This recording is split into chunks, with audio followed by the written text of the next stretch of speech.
কালমা তাওহীদ আরশে লেখা, বামে মুহাম্মদ আকা। কালেমা তাওহীদ আরশে লেখা,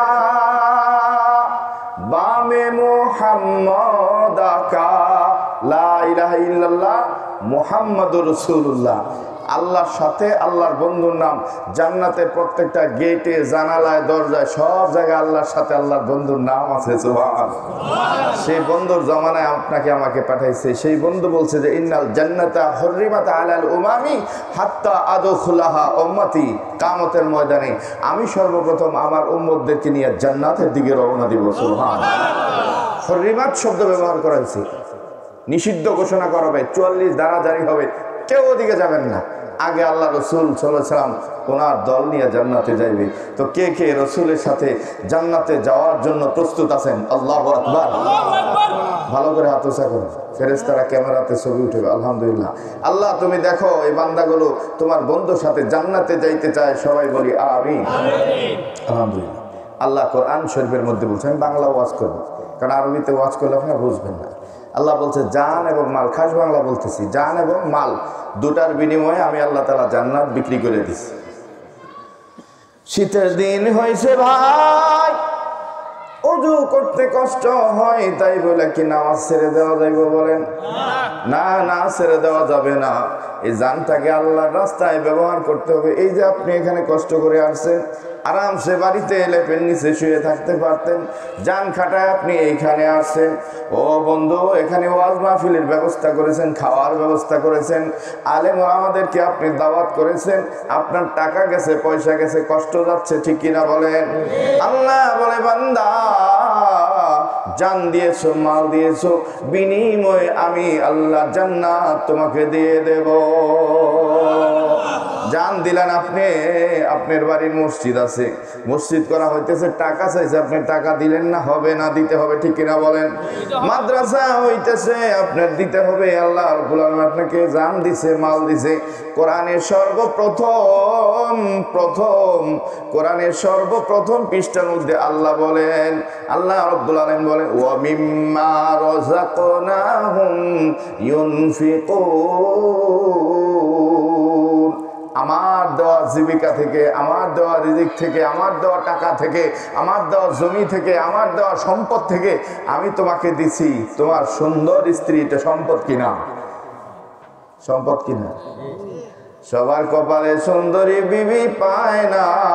আল্লাহ আপনাকে সুন্দরী একজন বিবি দিয়েছে, পর্দাওয়ালা একজন বিবি দিয়েছে, নামাজি একজন বিবি আপনার নসিবে দিয়েছে। বন্ধুরে, আপনি আল্লাহ দরবারে শুকরিয়া আদায় করেন। আল্লাহু আকবার। বন্ধুরা আমার, আল্লাহ তাআলা এজন্য আল্লাহ কোরআন শরীফের মধ্যে সূরা আর রহমানের মধ্যে বারবার এক একটা নিয়ামতের কথা উল্লেখ করেছেন আর বলেছেন, ফাবি আই আলাই রাব্বিকুমা তুকাযযিবান।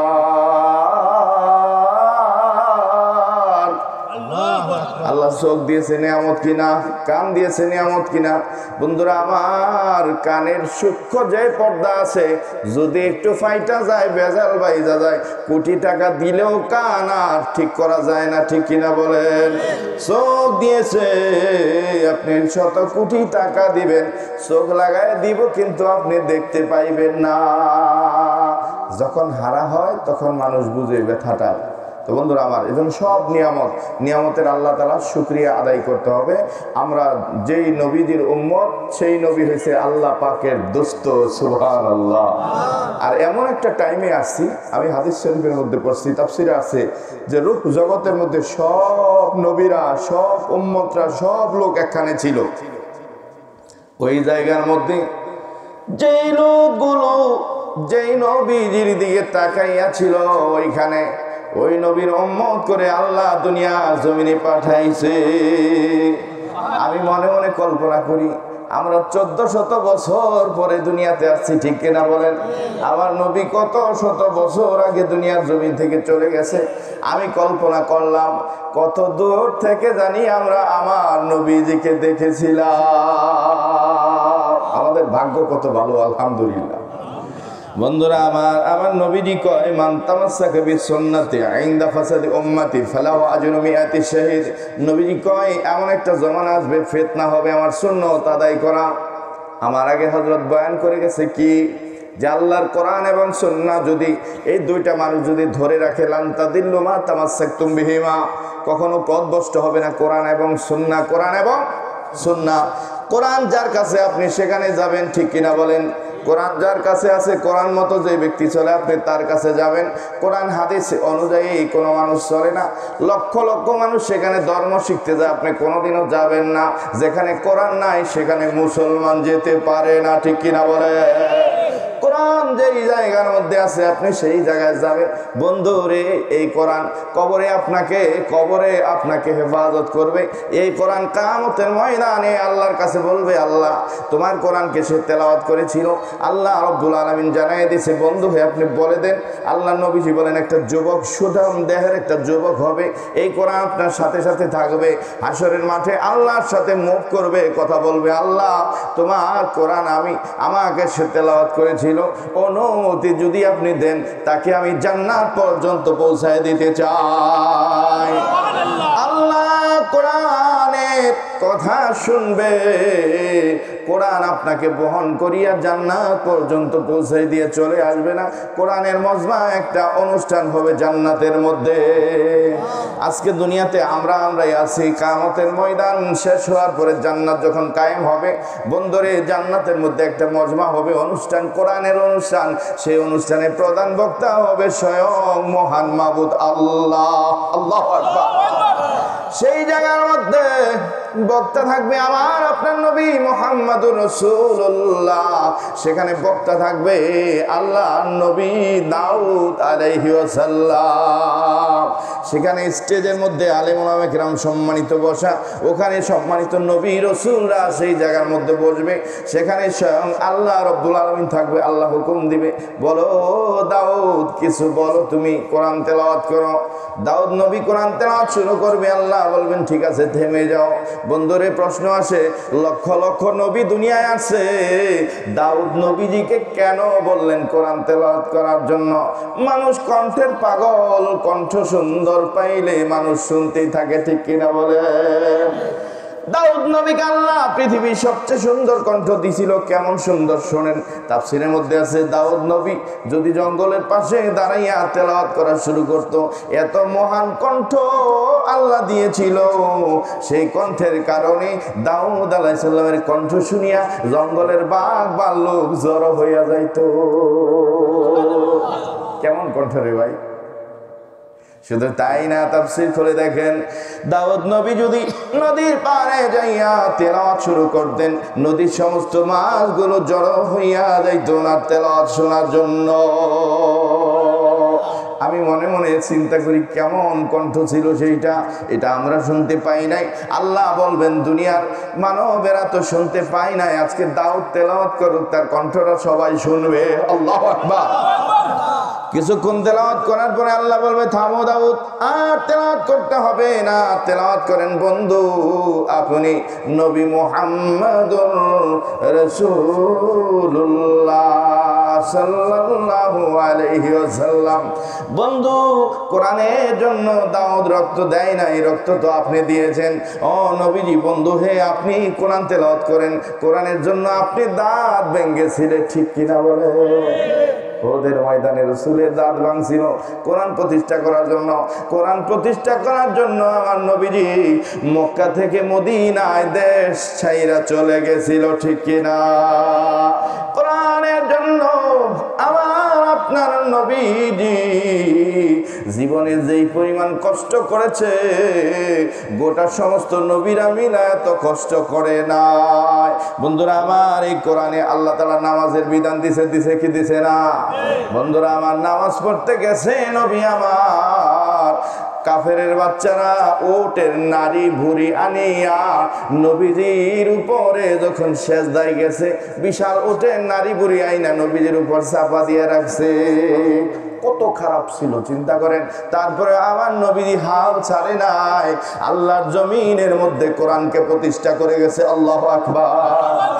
আল্লাহর রাস্তায় শহীদ হয়ে জীবন দিয়া গর্ব নতুন বিশ্ব মোরা কোরআনি হুকুম করতে জারি মৃত্যুর আমাদের নেই পরোয়া। চিৎকার দিয়ে বলেন আল্লাহু আকবার। বন্ধুরা আমার, এই কোরআনের সাথে সম্পর্ক রাখতে হবে। আপনি শিখতে পারলেন না, আপনার ছেলেকে শেখান। আপনার ছেলে শিখতে পারলো না, নাতি নাতকদের শেখান, মাদ্রাসায় দেন, দরকার আছে না নাই? ও বন্ধু, নবীজি বলছে কোন আলেমান নিজে আলেম হও, আও মুতাআল্লিমান পারো নাই ছাত্র হও, অথবা তার সাথে আত্মীয়তা করো, অথবা তাকে ভালোবাসো।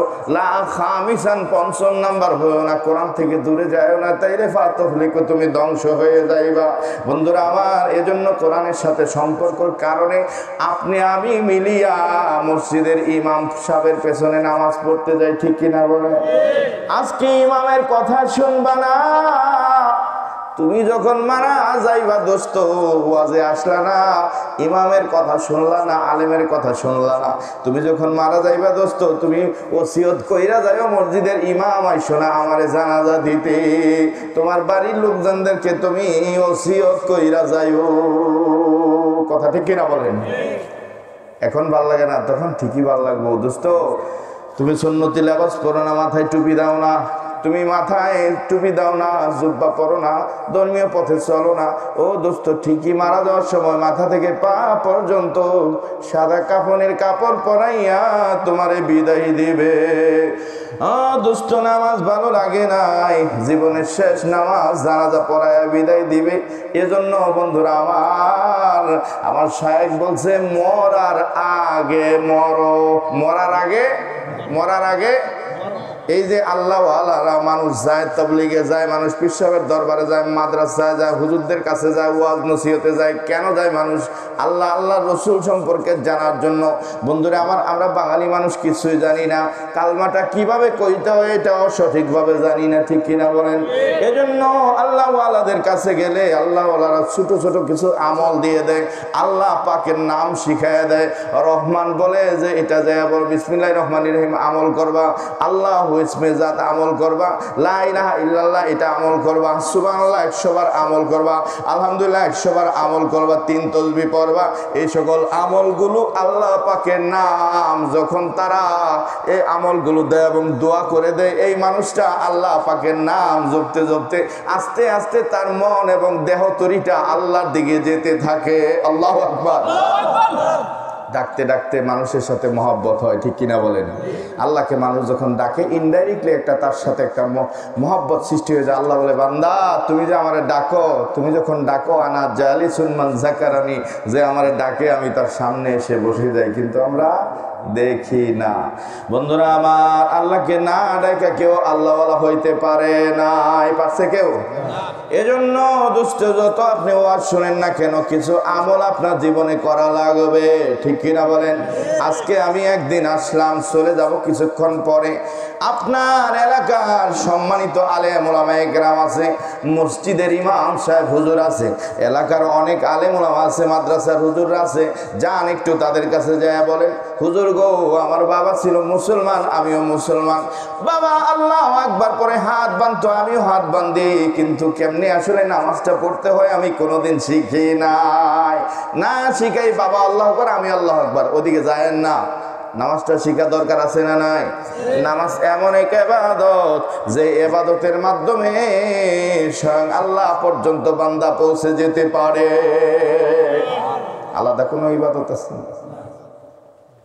নামাজে নামাজিকে সরল পথে আনতে পারে, নামাজে নামাজিকে সরল পথে আনতে পারে, যে নামাজে নবীজি নাই নামাজ পড়ে কি লাভ হবে, নামাজে নামাজিকে সরল পথে আনতে পারে।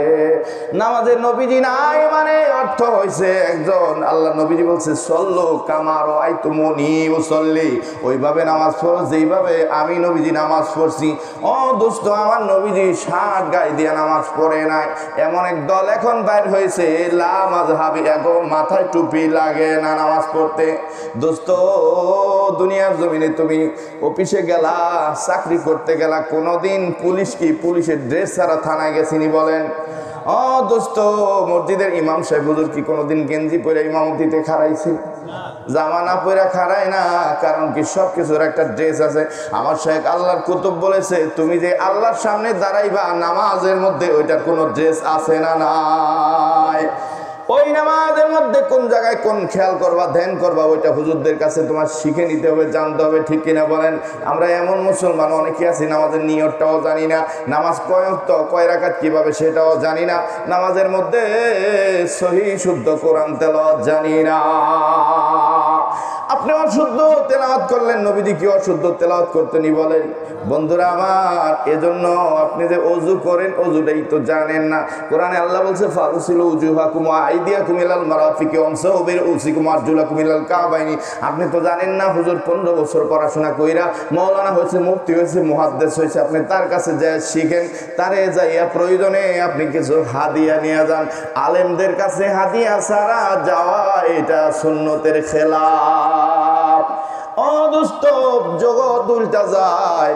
আপনার মসজিদের ইমাম সাহেব আপনি কেমনে ব্যবহার করবেন এটা আপনি জানেন না। আপনার মসজিদের ইমাম সাহেব টিফিন কারি দিয়ে খানা বায়া বায়া নিয়ে যাইতে হয়। কেন গো ভাই, আপনি কি পারেন না একজন আলেম হিসেবে সম্মান শ্রদ্ধা করার জন্য? বন্ধুরা আমার, আপনার বাড়িতে বিশাল একটা আপনি সবজি ক্ষেত করছেন, সবজি ক্ষেত থেকে দেখা গেছে সর্বপ্রথম আলেমের জন্য নিয়ত করে রাখবেন, এই ক্ষেত থেকে যদি ভালো সেই সবজি যদি আল্লাহ পাক দেয় আমাকে দান করে, আমি সর্বপ্রথম আমার মসজিদের ইমাম সাহেব নায়েবে রাসূল তারে আগে দিয়া তারপরে আমি আমার সব কাজ শুরু করব। সুবহানাল্লাহ। দোস্ত, তোমার যখন বিয়ে হয়েছিল ইমাম সাহেব বিয়ে পড়াই দিল, তোমার যখন মরণ হইল ইমাম সাহেব বিয়ে তোমার মরণের জানাজা দিল, তুমি যখন জন্ম হইলা তোমার নাম ইমাম রাইখা দিল। বর্তমান এমন জমানা হয়েছে ইমাম সাহেবের নাম রাখতে লাগে না, ঠিক কিনা বলেন? কত বল্টু সল্টু নাট স্ক্রু বল্টু এগুলোর নাম রেখে রাখে। দোস্ত সাবধান, আপনি মুসলমান, আলেম ছাড়া কোনোদিনও নাম রাখবেন না। ও বন্ধু, অনেক নাম আছে পরিচিত, আমি বলে দিয়ে যাই। বন্ধুরা আমার, আমরা সব করি আসিয়া রাখি, ঠিক কিনা বলেন? আসিয়া রাখি কিনা? মুসলমানের মধ্যে আসিয়া আছে না নাই? হাদিসের মধ্যে আছে, আসিয়া রাখা আমার নবী নিষেধ করেছে। আসিয়া শব্দটা আরবি, এটার অর্থ হয়েছে অনিষ্ট, খারাপ। যদিও এটা ফেরাউনের স্ত্রীর নাম ছিল, যদিও সে জান্নাতি ছিল, কিন্তু এটা খারাপ জিনিস। আমার নবীজি এটা নিষেধ করে গেছে। আমরা মেয়েদের নাম রাখি রিবা, কি নাম রাখি? কি নাম? রিবা, রিবা, রিবা, রিবা। বন্ধুরা দেখবেন অনেক মেয়েদের নাম রাখে, এগুলো হয়তো আপনার এলাকা হতে পারে না, অন্য এলাকার কথা বলতেছি। রিবা নাম রাখে, কয় মোসাম্মদ রিবা। আমি কই রিবা তো কয় কোত্থেকে রাখছেন? কয় কোরআন থেকে রাখছি। রিবা শব্দের অর্থ হয়েছে সুদ, যে সুদ খাওয়া হারাম, সুদ আরবিটা, সেই নামটা আপনি রাখছেন। আলেম মানুষ যদি জানতো এই নাম আপনি রাখতে পারতেন না, ঠিক কিনা বলে? আপনি নিজে করতে রাখছেন, আল্লাহ পাক জানে। ও বন্ধুরা, নাম রাখে রিয়া, নাম রাখে কয় ছোট নাম, খুব না ডাকতে খুব আরাম। জিজ্ঞাসা করছি কে রাখছে? কয় ইটালি থেকে নাম রাখছেন। ইটালি যেটা বদমাইশদের এলাকা, নাস্তিকদের এলাকা, ধর্মান্ধদের এলাকা, তাদের থেকে কয় আমার আব্বা ইটালিতে নাম রাখছে। রিয়া শব্দের অর্থ হয়েছে হিংসা, ওই মেয়ের ভিতরে হিংসা ভরা থাকুক, নামই তো হিংসা। বন্ধুরা আমার, এজন্য আমার এত কিছু বলার উদ্দেশ্য হয়েছে, যা করবেন আলেমদের কাছ থেকে পরামর্শ করে করবেন, তাইলে কোনো ঝামেলা হবে না। আল্লাহর কোরআনে হাদিসের মধ্যে সব ধরনের সমস্যার সমাধান আছে না? বন্ধুরা আমার, এজন্য এই সমাধানগুলো নিতে হবে। আল্লাহ পাক যেন আমাদের কবুল আর মঞ্জুর করে, বলি আমিন। 1 নাম্বার কথা, জীবন চালাবেন আপনি মুসলমান, আপনি হিন্দুরা ঠাকুরদের কাছ থেকে শিখানে আপনি মুসলমান, কি সমস্যা হয়েছে? কই যান আপনি? কই যান আপনি? কয় হুজুর জানে কি শরীয়তের মোল্লা, ওই যে আপনাকে জনৈক নেত্রী বাকছে। আমি কিছুদিন আগে না, মোটামুটি ধরেন 2 বছর আগে আমি গোলাডাঙ্গাতে বয়ান দিছিলাম। হ্যাঁ, হেরা ওয়াজ করে মাইক দেয়া কয় মৌলবীরা 5 ওয়াক্ত নামাজ করে, আমরা সবসময় নামাজের হালাতে থাকি, থাবড়ায় কান ছাবড়ায় আলাদা। হক, আমরা সবসময় নামাজের হালাতে থাকি। আমি গোলাডাঙ্গাতে বলছিলাম সেই নেত্রী সম্পর্কে কিছু ওয়াজ, এগুলা ইউটিউবের মধ্যে দেওয়া হয়েছে, ঠিক আছে। আমি প্রতিবাদ করেছিলাম, বাপ মারা গেছে, মধুবয়াতি বাবা। বলবেন যে কেন? মধুবয়াতি মানিকগঞ্জ গেছিল, বায়াত মুরিদ হয়েছে, মানিকগঞ্জের পীর সাহেবের আদ্য ছিল, পরে হজ করে বায়াত মুরিদ হয়েছে, কিন্তু সেই জায়গার মধ্যে আকাম চলে। হ্যাঁ, বাপের নামে বাউল গানের আসর দিছে। বাংলাদেশে যত যদি বন্ড আছে ব্যক্তির একখানা করছে, এনে আইসা বাউল গানের আসর দিছে। বাবা সইলা গেছে এগুলা করে, আস্তাগফিরুল্লাহ। হ্যাঁ, এই যে বাপের নামে বাউল গান দিচ্ছে, আমি কি মারটা হবো কবরের মধ্যে। কারণ যোগ্য সন্তান অযোগ্য সন্তান, এই জন্য আপনার হক হয়েছে আপনার সন্তানকে মানুষ করতে হবে। সুবহানাল্লাহ। আমার এক ওস্তাদ বলছিল যে রক্ত বিক্রি করেও যদি তাকে দ্বীনি ইলম কোরআন শিখাইতে হয়, হাদিস শিখাইতে হয়, বাবা তাই করতে হবে তোমাকে, তাইলে সুবিধা আছে। তাহলে বুখারী শরীফের মধ্যে আছে, বন্ধুরা আমার, অনেক তাফসিরের মধ্যে আছে। পৃথিবীর সবচেয়ে বড় একটা গুরুত্বপূর্ণ তাফসির হয়েছে ইবনে কাসির। বন্ধুরা আমার, বড় তাফসির হয়েছে আল্লাহর ওলি। বন্ধুরা আমার, তাফসিরে কবির, এই তাফসিরে কবিরের মধ্যে উল্লেখ করেছেন, উনি অনেক ইমাম রাজি রহমাতুল্লাহ আলাইহি অনেক বড় এলেমের অধিকারী ছিল, উনি তাফসির লিখছে। এই তাফসিরের নামই হয়েছে তাফসিরে কবির, মানে বড় তাফসির। উনি বায়াত হইতে গেছিল এক লোকের কাছে, যাওয়ার পরে হ্যাঁ ওনার যে ওস্তাদ ছিল শায়েকের কাছে, শায়েক চিন্তা করলো যেই পরিমাণে এলমে শরীয়তের এলেম ওনার ভিতরে আছে, ওনাকে তরিকতের এলেমটা বোঝানোটা খুব কষ্ট করে। কারণ শরীয়তের এলেম মানুষ যখন অর্জন করে তার ভিতরে তাকাব্বুরি বাহাদুরি এগুলো পয়দা হয়। হ্যাঁ, এলেম অনুযায়ী মানুষ যখন আমল করে তখন এটা সুন্দর, সে খাঁটি আলেম হয়। সুবহানাল্লাহ। আমরা কিন্তু অনেক কিছু জানি কিন্তু পালন করি না। যেমন ধরেন জিকির, আমি যদি আজকে মানিকগঞ্জের আপনাদের পীর সাহেবের হাত না ধরতাম, আমি জীবনে জিকির করতাম। পীর সাহেবের হাত ধরে তারপরে মাঝে মধ্যে আমলগুলো সুইটা যায়। ও বন্ধু, সকালবেলা সূরা হাসর তিলাওয়াত করতে হয়, দুরূদ শরীফ পড়তে হয়, ইস্তিগফার করতে হয়, সুবহানাল্লাহ, আলহামদুলিল্লাহ, আল্লাহু আকবার, লা ইলাহা ইল্লাল্লাহ, এই জিকিরগুলো করতে হয়। এই জিকিরগুলো করতে হয়, এগুলো তো আগে করতাম না। এজন্য গোটা দুনিয়ার জমিনের মধ্যে প্রসিদ্ধ একজন মুহাদ্দিস ছিল, শাহ ওলিউল্লাহ মুহাদ্দিস দেহলভী রহমাতুল্লাহ আলাইহি। উনি এই উপমহাদেশের মধ্যে হাদিসের কিতাব আনছে সর্বপ্রথম। উনি কিতাবের মধ্যে লেখছে, এই কোন কিতাবের মধ্যে? আইনুল ইলম একটা কিতাব। এই কিতাবটা লেখছে আল্লামা জালালউদ্দিন সৈয়দ রহমাতুল্লাহ আলাইহি, যিনি জালালাইন শরীফ তাফসীর লেখছেন। এই কিতাব না পড়লে বাংলাদেশের কোনো আলেম হয় না। এই কিতাবের মধ্যে আপনি দুইটা পাতা উল্টাইলে তৃতীয় পাতার মধ্যে দেখবেন উনি ঈমান সম্পর্কে আলোচনা করছে, বায়াত সম্পর্কে আলোচনা করছে। বন্ধুরা আমার, উনি লেখছে ইলমে শরীয়তের কোরআন হাদিসের আলেম হওয়ার জন্য যেমন নাহু এবং সরফ জরুরি, এটা আলেমরা বুঝবে, আপনারা বুঝবেন না।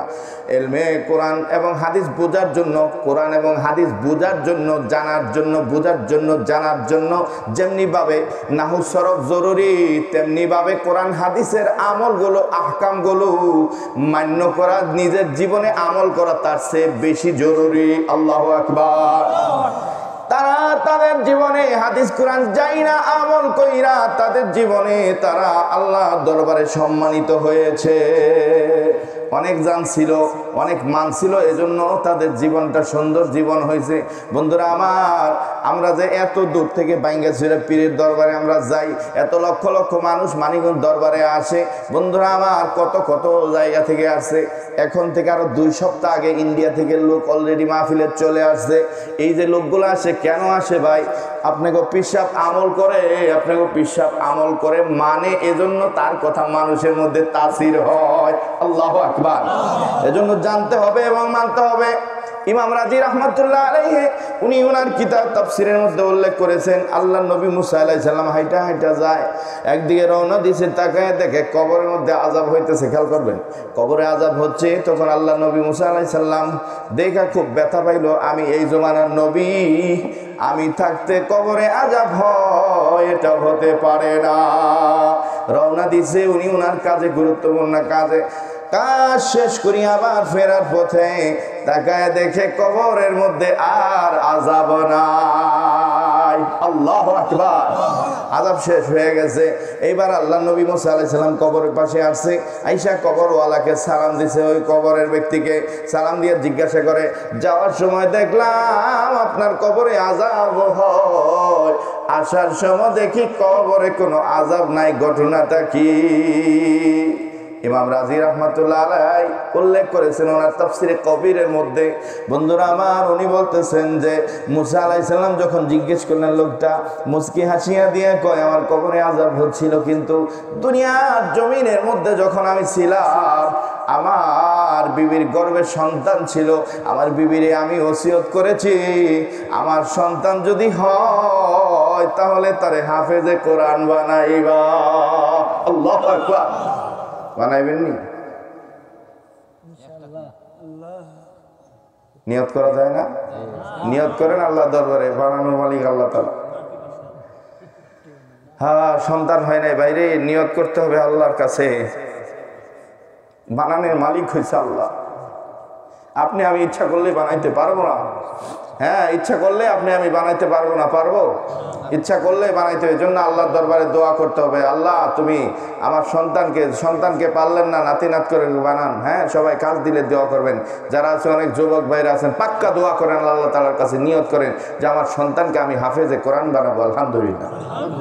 বন্ধুরা আমার, এবার ওই লোকটা বলতেছে আমি ওসিয়ত করেছি আমার বিবিকে, আমার ছেলেকে হাফেজে কোরআন বানার জন্য।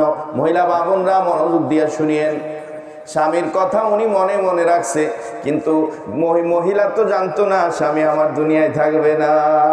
বন্ধুরে, মানুষ যখন মারা যায় তখন আজগুবি কথা কয়। কিছুদিন আগে থেকে আজব স্বপ্ন দেখে মনে হয় আমি দুনিয়ার জমিনে বাঁচবো না। রাত্রিবেলা স্বপ্নে দেখে দাদা আইছে, দাদি আইছে, নানা আইছে, নানি আইছে, যারা মারা গেছে মৃত ব্যক্তি আইসা তারে ডাকে ল দেশে চইলা যায়, বুঝা নিবেন আপনার মরণের ঘন্টা বাইজা গেছে। মারা যাওয়ার আগে নেককার মানুষগুলো এই স্বপ্নগুলো দেখতে থাকে। আপনার মৃত ভাই আপনাকে আইসা বলবে, বোন রে চল চলে যাই আপন দেশে, এই দেশ থাকার জায়গা না। এগুলা স্বপ্নে দেখে স্বামী বিবিকে কয়, বিবি গো আমি দুনিয়াতে থাকি আর না থাকি আমার সন্তানকে তুমি মাদ্রাসায় দিও। দোস্ত, আমার তাফসীরের মধ্যে লেখে ওই ব্যক্তি বলতেছে আমার ওই ছেলে জন্ম হয়েছে, আমি তো মারা গেছি কবরে, ওই সন্তান জন্ম হয়েছে, আমার বিবি মাদ্রাসায় দিয়েছে, দেওয়ার পরে আজকে সর্বপ্রথম সবক আমার বাচ্চা নিয়েছে। হুজুরের দরবারে যাওয়ার পরে হুজুর সর্বপ্রথম সবক দে পড়ো বিসমিল্লাহির রহমানির রহিম। আওয়াজ করে সবাই পড়েন আমার সাথে, বিসমিল্লাহির রহমানির রহিম। হুজুর মুখস্থ তাকে করায়, বাবা বলো, বাচ্চা বলতে পারে না, কয় বিসমিল্লাহ, বাচ্চা উচ্চারণ করতে পারে না। ছোট বাচ্চা উচ্চারণ ছাড়াই কয় বিসমিল্লাহির রহমানির রহিম, উচ্চারণ করতে পারে না, সে বুঝে না মাখরাজ কারে কয়, সে বুঝে না। হুজুরের সাথে দেখা দেখি সে উচ্চারণ করে। আল্লাহ বলে, জিবরাইল যাও ওই বান্দার আযাবকে লাঘব করে দাও, ফেরেশতাদেরকে স্টপ করে দাও, কারণ এই লোকের অবুঝ বাচ্চা আমারে কয় আমি নাকি রহমানুর রহিম। কবরে আযাবকে মাফ করে দাও। সুবহানাল্লাহ। তুমি রহমান, তুমি মেহেরবান, তুমি রহমান, তুমি মেহেরবান। অন্ধ গাহে না শুধু তোমারি গুণগান, অন্ধ গাহে না শুধু তোমারি গুণগান, বুঝেও বুঝে না তবু শান, তুমি রহমান, তুমি মেহেরবান। আল্লাহু আকবার। বন্ধুরা আমার, এইবার আল্লাহ তাআলা মাফ করে দিয়েছে। দোস্ত আমার, কখন কার কিভাবে মাফ হয় এটা বলা যায় না, যায় আল্লাহ তাআলা। আমার শায়েখ বলছে যে ওই ব্যক্তি শ্রেষ্ঠ আল্লাহ যারে মাফ করে দিচ্ছে, ওই ব্যক্তি শ্রেষ্ঠ আল্লাহ যাকে মাফ করে দিছে, ওই ব্যক্তি শ্রেষ্ঠ আল্লাহ যাকে মাফ করে দিছে।